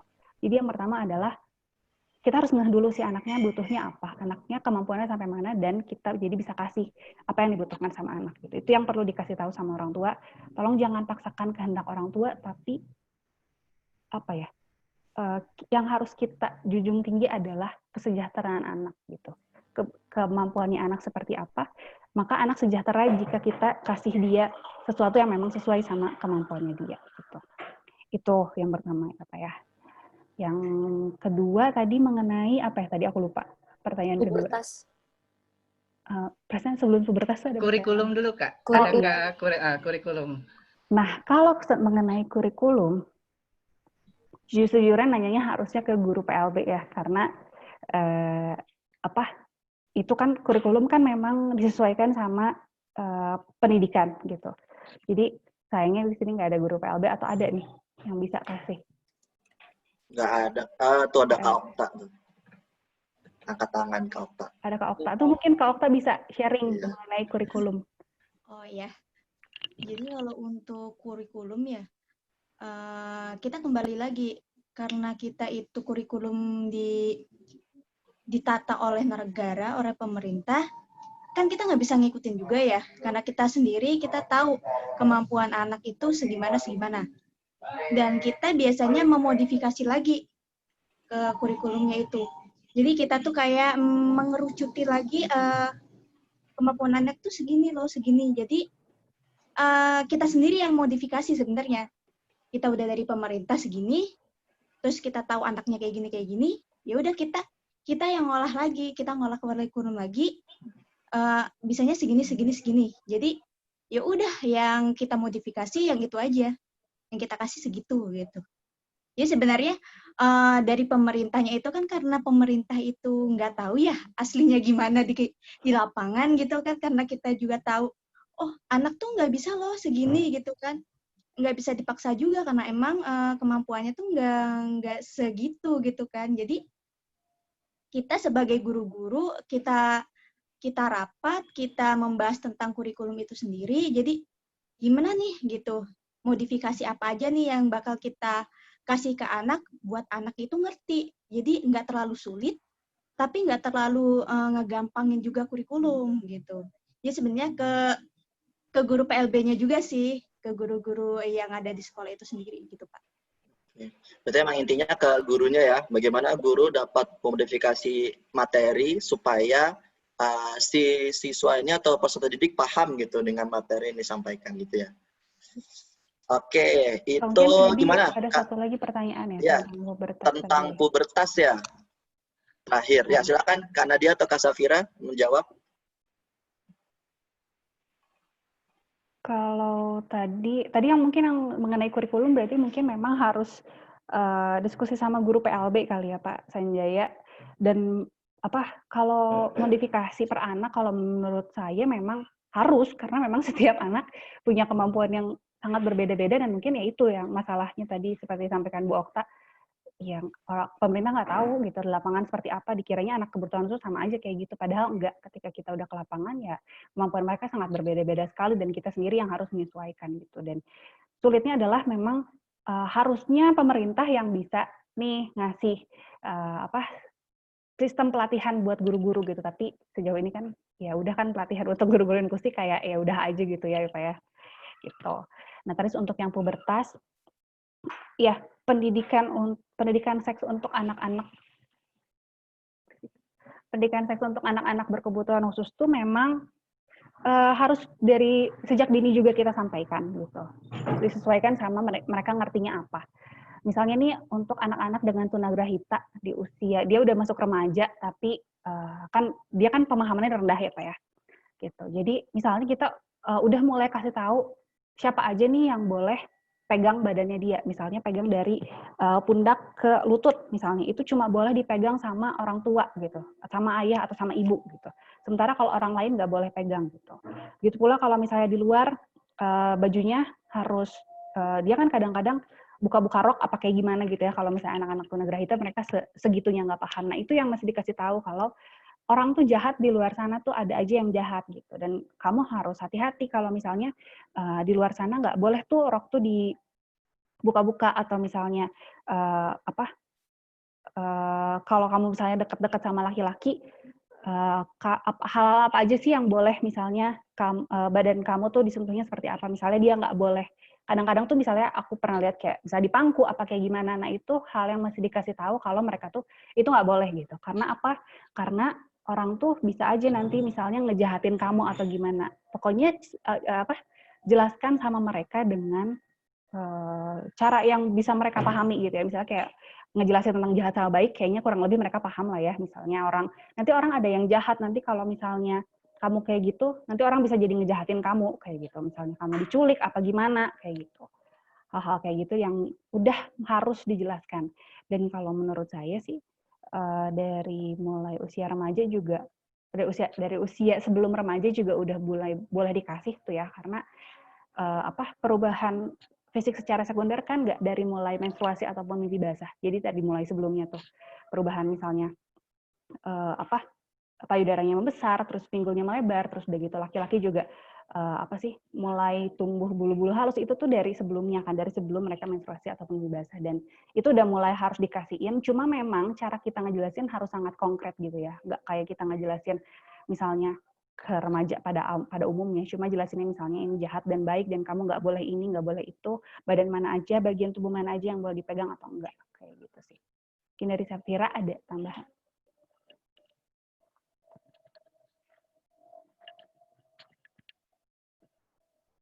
Kalau menurut kami ya, pubertas harus dimulai dikasih tahu dari sebelum kejadian sih. Dari sebelum anak menstruasi atau sebelum mimpi basah gitu, emang udah harus dikasih tahu secara konkret dan diberikan contoh emangnya kayak apa sih gitu. Terus paling repot sebenarnya untuk cewek ya, misalnya anak perempuan gitu, special needs, harus benar-benar diajarkan gimana sih caranya. Nanti kalau menstruasi bentuknya kayak gimana, nanti ganti pembalut gimana gitu. Terus untuk masalah yaitu bagian mana yang boleh dipegang dan boleh tidak, itu kan juga harus diajarkan kalau dipegang orang tidak dikenal, apa nih yang harus dilakukan gitu. Jadi emang diajarinnya sekonkret itu, misalnya dipegang di sini, kamu teriak, tidak boleh gitu. Jadi harus benar-benar dikasih contoh seperti itu gitu. Jadi mereka bisa langsung praktekkan ketika benar-benar terjadi gitu, karena udah pernah mereka pelajari sebelumnya gitu sih. Terkait dengan orang tua ya, yang tadi pertanyaan pertama, kalau orang tua masih memaksakan anaknya untuk mencapai prestasi yang sudah ditetapkan, misalnya di sekolah gitu, misalnya akademis, mereka masih ngotot nih, itu kan berarti sebenarnya menunjukkan bahwa mereka belum ada penerimaan nih anaknya sebenarnya kenapa. Nah, sebenarnya itu balik lagi, anaknya udah didiagnosa apa belum gitu. Kalau kadang orang tua emang kayak gitu, kalau belum didiagnosa, terus gurunya doang yang bilang, ini anak ibu tuh belum bisa, anak ibu sepertinya kebutuhan khusus. Nah, kita juga harus hati-hati ya sama orang tua kan, karena orang tua tuh emang udah secara nature udah pasti lebih sensi kalau masalah anaknya gitu loh. Jadi emang kita sebagai profesional, sebagai guru, sebagai psikolog, kita juga harus lebih delicate, harus lebih halus sama orang tua untuk nyampein apa sih yang anaknya bisa, apa yang anaknya belum bisa nih. Untuk menyampaikan anak ibu berkebutuhan khusus, itu emang kalau dari mulut guru, orang tua pasti nggak terima. Pasti susah terimanya gitu, karena ya kasarnya ya kamu tahu apa kan, kamu harusnya ngajarin, kamu yang harusnya bikin anak saya bisa gitu kan. Tapi ya memang kalau misalnya udah ada diagnosa dari psikolog nih, mungkin orang tua udah disampaikan juga sama psikolognya, oh anak ibu tuh sebenarnya kayak gini, kan kita nggak cuma nyampein diagnosa ya, kita juga nyampein kekuatan anak ibu apa nih, kelemahannya apa, yang bisa ditingkatin apa. Nah, dengan adanya pengetahuan itu, mungkin orang tua lebih gampang untuk nerimanya, oke, anak gue nggak bisa nih di mata pelajaran ini, nggak akan bisa, ya udah, gue tingkatin di tempat lain gitu. Nah, itu sih. Jadi memang untuk menyampaikan anak ibu tuh berkebutuhan khusus, itu emang kita harus hati-hati banget. Kita psikolog, kita guru, kita dokter, emang nyampeinnya harus halus gitu ya. Karena kan ya wajar lah orang tua tuh sensi kalau masalah anak gitu. Jadi ya kalau misalnya anaknya belum terdiagnosa, saya selalu bilang ke guru-guru yang dari klien saya,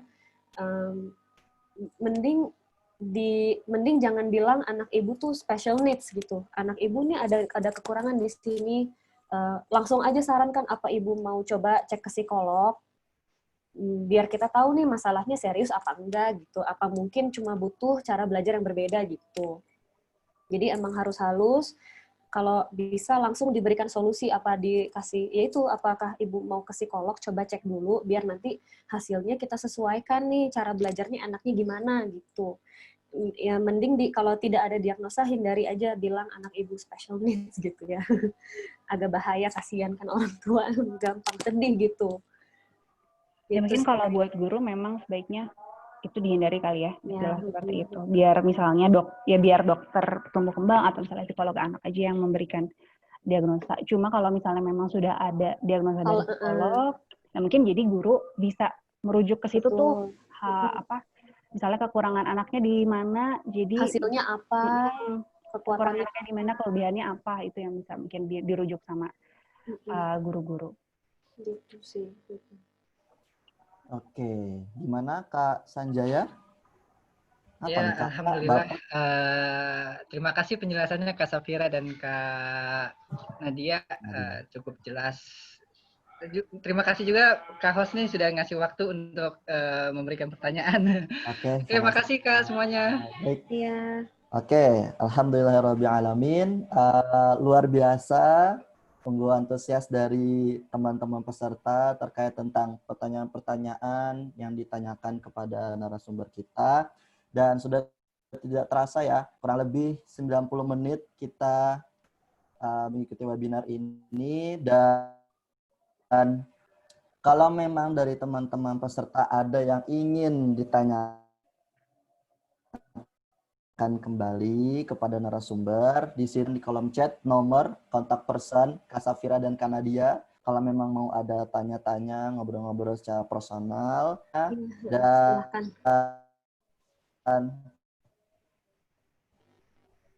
ya sudah ada di kolom chat. Dan ini kita cukupkan ya, karena keterbatasan waktu juga. Tadi kalau memang ada yang mau tanyakan, silakan bisa di-save nomornya yang ada di kolom chat seperti itu ya. Baik, sebelum kita tutup, mohon izin saya menyimpulkan terkait apa yang disampaikan oleh Kak Safira dan Kak Nadia tadi di awal tentang kesiapan orang tua dalam menentukan jenjang selanjutnya untuk anak-anak berkebutuhan khusus. Karena sebenarnya dalam kita menentukan pendidikan yang dirasa tepat untuk anak, alangkah lebih baiknya kita selaku orang tua itu dapat menerima diagnosa anak terlebih dahulu. Seperti itu. Karena sejatinya ketika pemberian diagnosa itu ada pada anak ya, itu membuat orang tua merasakan emosi negatif seperti kaget, takut, dan tidak percaya gitu. Dan setiap orang tua akan melalui proses grieving dalam menghadapi situasi dan kondisi-kondisi pada diagnosa anak. Nah, kemudian bagaimana untuk melihat minat dan bakat anak? Yang pertama, kita paparkan menggambar, melukis, stress free bagi anak atau memberikan hiburan kepada anak. Setelah itu kita tanyakan kepada anak apa yang ia sukai, apa yang anak-anak kita sukai, peserta didik kita sukai. Baru setelah itu kita melakukan tes minat bakat kepada psikolog. Dan jangan kita lupakan pendidikan di rumah itu sangat penting ya. Proses pendidikan yang dilakukan orang tanpa pendekatan, mengajak bermain anak itu sangat diperlukan demi masa depan anak dan pendidikan anak ke depannya gitu supaya lebih baik. Saya ucapkan terima kasih kepada para penanya, Kak Septian, Pak Andrew, Kak Putri, Kak Sanjaya gitu yang sudah memberikan pertanyaan-pertanyaan luar biasa kepada pemateri. Dan ucapan terima kasih yang sebesar-besarnya kepada narasumber kita, Kak Safira dan Kak Nadia, sudah kegiatan kita pada siang hari ini. Semoga bermanfaat untuk kita semuanya. Dan saya ucapkan terima kasih kepada seluruh peserta juga yang sudah mengikuti kegiatan ini dari awal sampai sekarang ini. Kita akhiri perjumpaan kita dalam webinar pendidikan ini dengan bersama-sama baca lafaz hamdalah. Alhamdulillahirrahmanirrahim. Terima kasih teman-teman semuanya, narasumber. Saya akhiri. Wassalamualaikum warahmatullahi wabarakatuh. Waalaikumsalam warahmatullahi wabarakatuh. informasi lebih lanjut untuk e-sertifikat peserta bisa disampaikan di itu ya, di grup WhatsApp untuk e-sertifikat peserta. Terima kasih. Oke, terima kasih Kak. Sama-sama. Terima kasih, Kak. Terima kasih kembali. Izin live ya. Ya, silakan.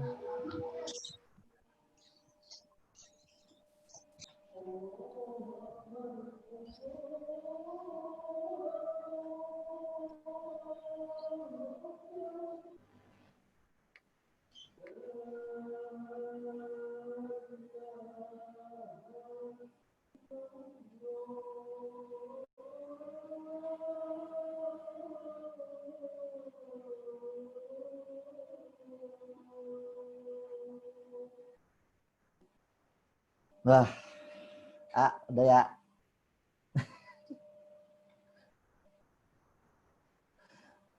Terima kasih banyak. Thank you.